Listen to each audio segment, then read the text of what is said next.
So let's now go and have a look at some modelling. The assumptions here, talk to us about these assumptions. So we've gone with the 6.5% return, and we're assuming that all this money is in a pension account, so no tax. There's no other assets. This person has no. So they've got contents. They've got $10,000 of contents, $10,000 car, which is effectively fire sale value. It's what a lot of the time. I mean, most people would have more than that, but yeah, it's not what you insured for. It's what you could get for it if you chucked it on the front lawn right now. And we're looking at 6.5% return, which is realistically like a retirement portfolio, a 50-50 kind of. It's a pretty conservative return. Something that you could reasonably rely on. And for everyone, there might be people out there chasing bigger returns. There might be people who are a bit more conservative, but we've got that there. And then we've also got inflation at 3.2, which is a little bit lower than it has been the last couple of years, and it's higher than the target, but I think it's sort of a good number. So total fees 1%. This is sort of a round number we landed on because, your super fund might charge somewhere between 0.5% to 1%, or maybe you've got an advisor in there as well that might charge a couple of grand a year. Yeah. If you've got $1 million and you're paying half a percent in them out of your super, that kind of stuff. So it's on balance, it's pretty conservative. Yeah, these are pretty conservative numbers. And zero tax is the other thing just to highlight in this. Yes. All right, so let's now look at this first one. What do we got here? We've got two charts, and we won't spend a huge amount of time sort of digging into it because I think the visual tool is the most important. The top one is your cash flow. It is where you are getting your money from. So we've got a line. That line that crosses over time and increases is how much you are spending. And then the other two is what you are drawing. So the green in this one is Centrelink, and then the red is the minimum pension amount. From your super. From your super. So in this cash flow thing, you can see at the top there's 500K in assets. So it could be 480 in super, some assets, some personal goods. You're single and you own a house, and it's the ASFA comfortable.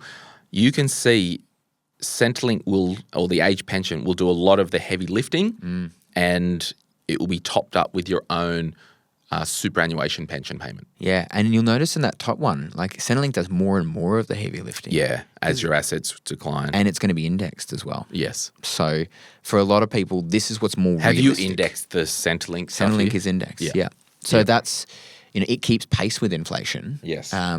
But I think that's what we're trying to highlight with that complexity is there is this weird relationship where the more money you have, the less Centrelink you get. But as time passes, that relationship shifts. And then what you can see in that chart below is the top line, or the orange line, is your net assets. And that blue one that strikes through, that removes inflation from the equation. Right. So that's just sort of giving you it in today's dollars terms, just to give some context on that. So the general gist is you have $500,000 of assets, you're single and a homeowner on the ASFA comfortable number, you'll be all right. Yeah. But you will largely rely on the age pension. Yeah, which is fine.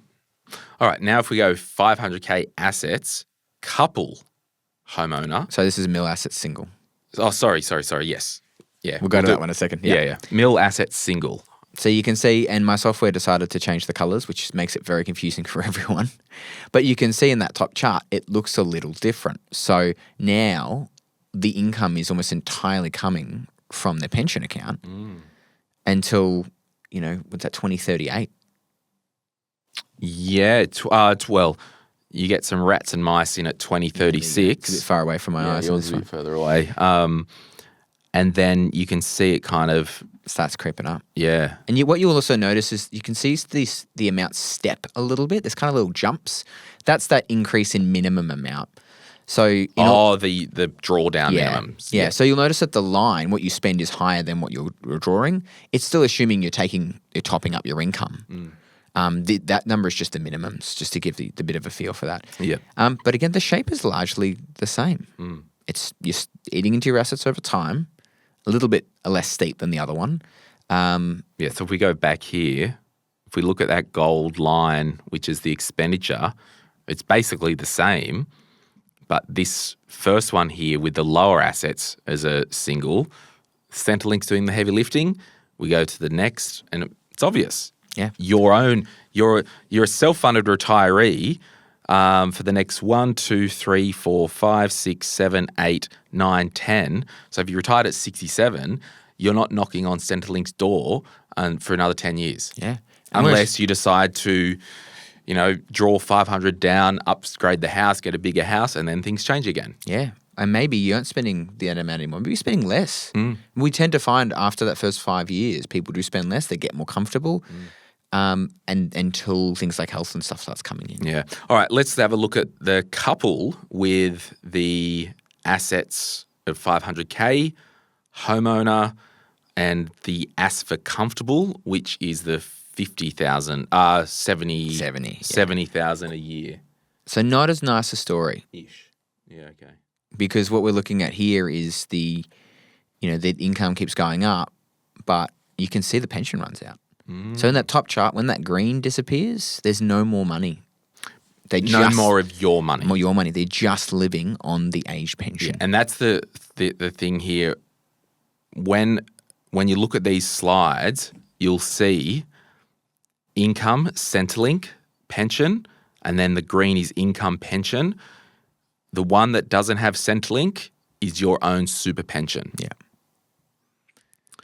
Right. Yeah, we made it really confusing for everyone in Australia by calling both of them pensions. Yes.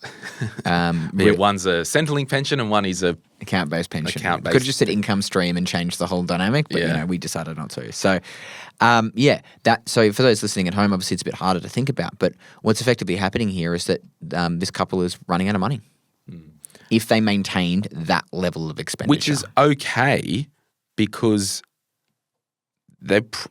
in real life, it will look different. Yeah. Like, I'm not freaked out by this because from 2026 to 2046, a lot can happen, with this couple. One might die prematurely. That will change the game.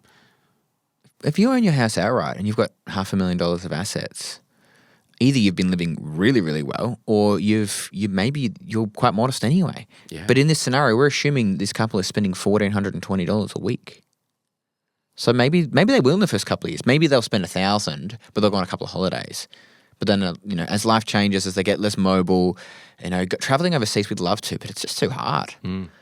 So we'll stay home. The life changes, And at some point, maybe your kids will start buying you lunch instead of you buying them lunch. That happens too. Yeah. So, I think that's what's important here is if you're keeping tabs on what's happening, these people will also be all right. Yeah, yeah. So now if we go to $1 million of assets outside of the home with a couple, and this is based on the AS for comfortable. It's all based on AS for comfortable. It's starting around that $70,000 a year. Was it 70 or 77? It's 1,400. It's about, I don't know, what is it? Have you got it there? I only got the weekly amount on my notes. We'll go back. 73. 73. Yeah, so we'll go 1 mil assets. Yeah. So again, still starting at the 73. So same couple, someone dies and they get inherits $500,000. This is the scenario. Yeah, but this is interesting with the couple because they're online with Centrelink from the start. And why is that? Because I have to go back to your heat map. Because the assets test is higher. For the couple. Yeah. Yes. So if we go drawing an income of 70, they're just anyway. Yeah. So if we compare that to the single, there's more assets. Yeah. So relatively, $1 million is less for is the way they see it. The way the numbers are done, it's not even 50-50 for two people because life's not. And you get scale. Yeah, you get scale. There's singles tax. Yes. Right. That's a thing. So in this instance, at $1 million, you're getting pension. You're getting a little bit straight away. Yeah. And you've done episodes with Martin on things like annuities and that kind of stuff. That's where this is a really interesting But this space. is the whole thing. It's like it goes back to psychology, but if you're a couple, 67, tools down, we own our home, we live a pretty good lifestyle, friggin' pull $100,000 out. This is sounding crazy. There's no reason why you can't do a round the world trip. We were having this conversation at breakfast this morning. But it's the psychology. Move to Paris for 6 months. we have this concept when we're younger. We want to travel, we want to see the world, but we have no assets. And then we do we do what we can, and then we anchor ourselves. We drop down, we buy a house, we start a family, we get a career, and we don't leave our local area because that's where our job is, that's where our friends are. But all of a sudden, that job piece drops away, and we can live anywhere in the world. I'm not saying don't sell your house. I would never suggest people rush sell houses. But, you could go and live overseas for 6 months. Now, of course, things like grandkids are home. You don't want to miss out on all that kind of stuff, sure. But you can do it. But what you could do, and that's what I mean, you've always wanted to insert thing here, travel. You got over $1 million in super. You're not big spenders. Why, all right, we've got the grandkids. Well, we're going to move to France, do 6 months there, long-term rental. We're going to fly, it's all circumstantial. We're going to pay for the grandkids and their mum and dad to come over for 2 weeks. We'll pay for it. Someone's going to be sitting there thinking, is that a gift? Yeah, the words dripping out of my mouth. So I've got a blog on that one. Okay. There was a great case where... Because I've got a way around it. Yeah, so the whole thing is consideration. Yes. And in this specific set of circumstances, it was deemed that the consideration of the kids joining mum over there, I think a brother died or something. Right. Was therefore the consideration for the payment, and it wasn't counted as a gift. Yeah. But it's a really interesting case. Well, here's what you do. Here's what you do. Here's what you do, all right? Allegedly, hypothetically, you go to your travel agent and you say, we want to pay for son, daughter-in-law, the 2 kids to join us in Paris for a couple of weeks. We'll pay for it. We want an invoice saying travel in our name. Don't comment. What I could also say is, do you know what's okay? Just spending the money. Yeah. If you didn't spend it, it would still count for Centrelink. If you spent it, it still counts for Centrelink for 5 years. It's deprived. We talked about that in the last episode. But you get to spend time with them. Yeah. Yeah. And that's it. We don't want to – my whole thing when I talk with younger people, when they're like, oh, do I buy the house? Do I buy the investment property? Do I do this, do that? They're trying to make a financial decision. No.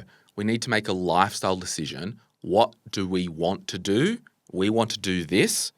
Let's do that and plug the money into that. 100%. Let's not get stuck in analysis paralysis. What's the best financial decision? Who cares? You want to take the kids to Paris and all that? Pay for them. It's all good. You've got $1 million in your super and you own your house. You're all good.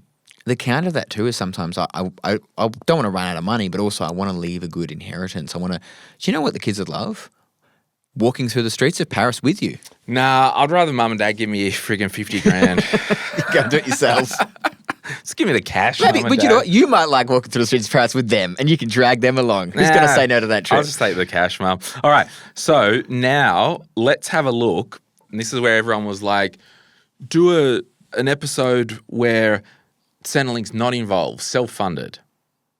And we've put some numbers here, but before we kind of get to that, it's almost, it really doesn't matter. I got kind of stuck on this when we were talking about it, right? Because the amount of money, I used to tell clients this all the time, the amount of money you need for retirement in Australia is as much as possible. That's the number. Yeah. As much as possible. So aim for that. Look at how much you spend. Awesome. If you rock up at age 67, you got 2 million, 1 million, the cards will fall as they will. But maybe people actually want to know more so, how long will the money last if we're not reliant on the pension? Yeah. So what do we got here? So I threw 2 million because I was trying to come together with something that was illustrative in some nature. But when we were looking at the ASFA numbers after, give or take 5% return, it becomes redundant, right? Once you cross over about 1.4, if you're drawing 5% of your money and you're earning 5% on your money and net of all other fees and things, you're not drawing down, right? So I went to 2 and I ended up landing on $145,000 a year of spending. And the reason I wanted I wanted to kind of have the money running out over time, but not completely, and illustrate that, interestingly, the age pension. Oh, no, yeah, here's this. So this one, so this is sorry guys, if you're just listening. So this one here is just, oh no, we're not up to that. Well, this is still the slide for the 2 million couple. Yep. Okay. So now if we go to this one here, 2 million assets couple, homeowner, run out of money. Yeah. If you're just spending the asphalt, you're not going to run out of money. Yes. Right? That's what the last slide basically showed. If you're drawing $70,000 off 2 mil, Yeah. what you could do. Because here, if everyone's looking, in 2044, that red dot there is the inflated ASPA number at 120 grand. Your income from your assets are still 154K. So there's no issue. You can there. actually see on the bottom of that, and on the bottom chart, the capital chart, there's red, which is the pension, and then there's that olive color, which is the cash in the bank. Now, by pension, I'm talking, say, superannuation. Superannuation We'll say pension. super. It's Yep. super. Yep. The money in your super accounts. Yep. In this situation, they're accumulating money in the bank account. Yeah. Because they're not spending it all. Yes. Right. So Okay, so now if we go to 2 million assets, they're a couple, homeowner, I wanted them to run out of money. run out of money in 20 years, they can draw 145K a year. Yeah. So this is also, don't add us. Well, I think, did you do 2 million? Well, it's coupled because they're not going to be at the transfer balance cap anyway. It depends on how the assets are split in between the two of them. Yeah, okay. So, look, there's some grains of salt with all this stuff. Yeah. But there's no issue here. So you're saying in 2037 or 2036, Centrelink will start to walk in the door if they're drawing 145K a year. They live an awesome life for 20 years and they run out of money and they live on the full pension. Yeah. So this might be a situation. Maybe they've got a $5 million house. Or they had a $2 million house, but they wanted to move close to the grandkids. And the grandkids, the kids live in an area that's quite expensive. It's school zone. They want to be nearby. They take all their money out of their super. They buy a more expensive house, they end up with $2 million super. They're still spending $145,000 a year. But they know that, in 15, 20 years, they're going to downsize, access some of that capital, and then boost up their retirement savings. Whether it's a good idea or not commenting on that. What we're sort of trying to illustrate here is, again, I had to find the number 145. Yeah. Like, what you spend is so determinant on this. But sometimes I get asked this kind of question in light of, let's say we needed 145 or we needed 120, whatever it is. We've got $2 million super, but we've got these other assets and we want to start building up, something for the family. We're still saving towards our retirement. We know we're going to have enough in super. We want to start doing something like a family trust so we can get the kids involved and, build up a legacy, or maybe we want to do something philanthropic. We want to start creating a charity or an endowment or something like that, a sub-account. That might be where your headspace is at here as well, where you're starting to think about, what do I need? I don't need that much. We've got enough. What else can I do? I guess the counterfactual thing here is there will be people listening who have $2 million of assets outside the family home as a couple and still live on 120 grand a year. You've got no issue forevermore, amen. Now, my question is, with this diagram here, you've depleted the capital. And that's an important thing. A lot of people might go and see a retirement advisor and get a plan. And this is why it all goes back to the psychology of it. We've worked together forever. We've got $2 million in assets. We just want to live off the interest. Well, a couple of things are going to happen.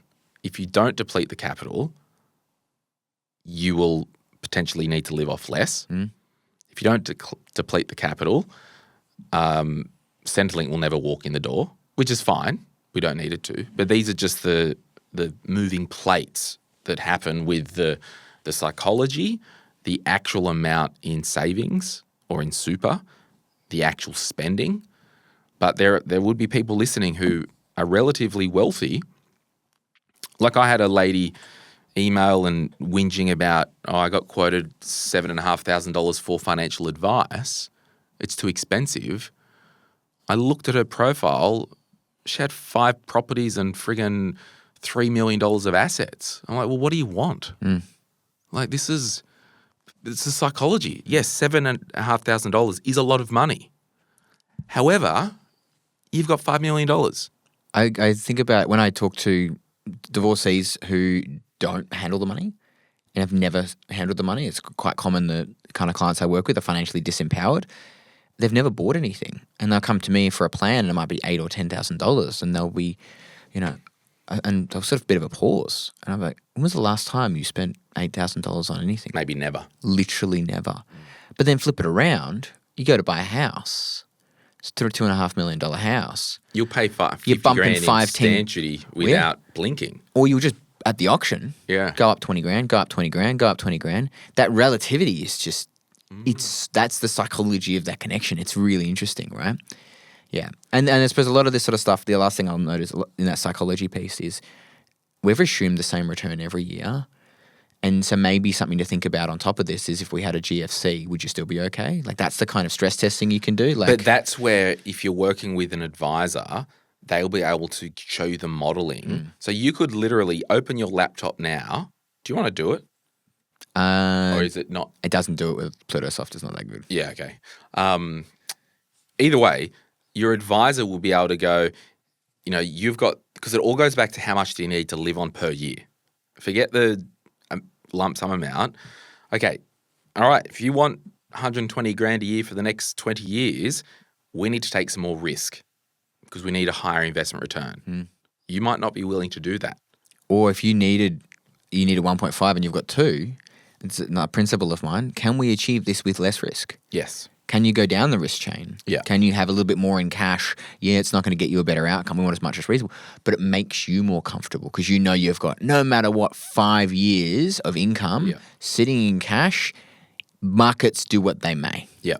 So my advice to anyone listening who is 10 years out of retirement, be it 50, be it 57, whatever your number is, you need to start shoveling money into your super fund or into some type of growth asset.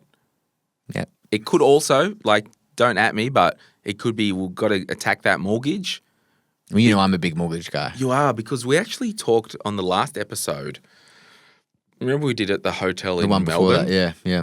Yeah, the one before, when I was asking you about the Div 293. Yeah, 6 is the $3 million tax. You're correct. 3 is the extra contribution tax. I said to you, I'm like, well, do you pay yours from your super fund or outside of super? You were like, I pay mine from the super fund because we've got a personal goal of smashing the mortgage. I want to be debt free as soon as possible. Yeah. Where I'm like, now I want more money left in my super at the moment. Well, the maths doesn't make sense. Like we run, my wife and I check on this all the time. She's like, but should we be doing? And it's like, we could get a better return potentially investing it. Yes, we could, and of course we have investments, but the bulk of it. Yes, we could get a better return and tax impact by putting it in super.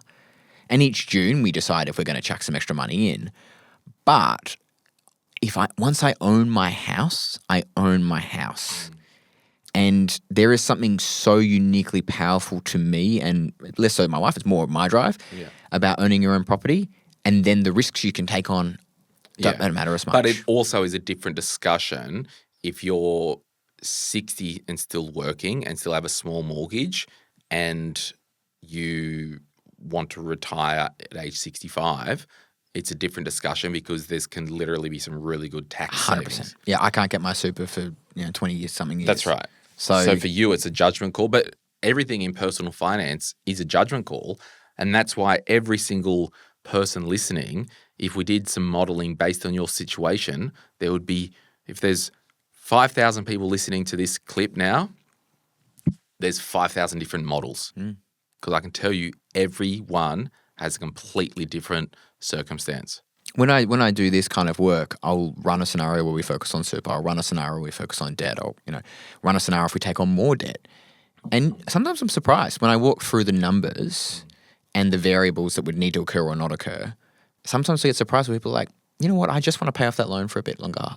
It could be better mathematically, but it makes me uncomfortable. Or they go, let's go. Let's do it. It is so individual as to your You know, It's risk, it's lifestyle, it's all the things. 100%.